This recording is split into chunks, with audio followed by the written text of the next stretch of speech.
नमस्कार मंडळी, स्वागत आहे तुमचं आमच्या चॅनलमध्ये। आवाज महामुंबईचा, शोध बातमीचा, कौल मनाचा। चला तर मग आमचे चॅनल लाईक करा, शेअर करा आणि सबस्क्राइब करा। धन्यवाद। सुरक्षेच्या कारणास्तव खेडमधील रघुवीर घाट पर्यटनासाठी 10 ऑगस्टपर्यंत बंद।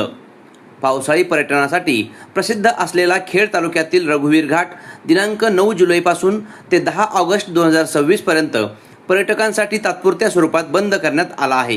डोंगर भागात दरड कोसळण्याची आणि जीवितहानी होण्याची शक्यता लक्षात घेऊन खेडच्या उपविभागीय दंडाधिकारी वैशाली पाटील यांनी हे प्रतिबंधात्मक आदेश जारी केले आहेत।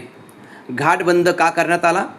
राष्ट्रीय महामार्ग क्रमांक 461 रघुवीर घाटच्या साखळी क्रमांक 103 ते 104 दरम्यान दरीकडील रस्त्याची कडा तुटली आहे।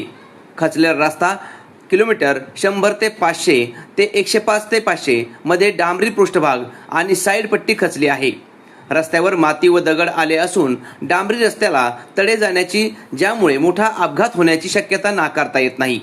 आदेशातील महत्त्वाचे नियम व निर्बंध: अत्यावश्यक सेवेतील 4 चाकी वाहने, एसटी महामंडळाच्या फेऱ्या, कोणाला मनाई आहे। सर्व प्रकारची जड वाहने, इतर सर्व प्रकारची खाजगी वाहने, पर्यटकांना घाटातील पर्यटन स्थळावर थांबण्यास आणि वाहतुकीस पूर्णपणे बंदी। नैसर्गिक आपत्तीचा धोका टाळण्यासाठी आणि मानवी जीविताच्या सुरक्षेसाठी हा निर्णय घेण्यात आला आहे, असेही यात म्हटले आहे। आवाज महामुंबईचा चॅनलसाठी देवेंद्र जाधव, खेड।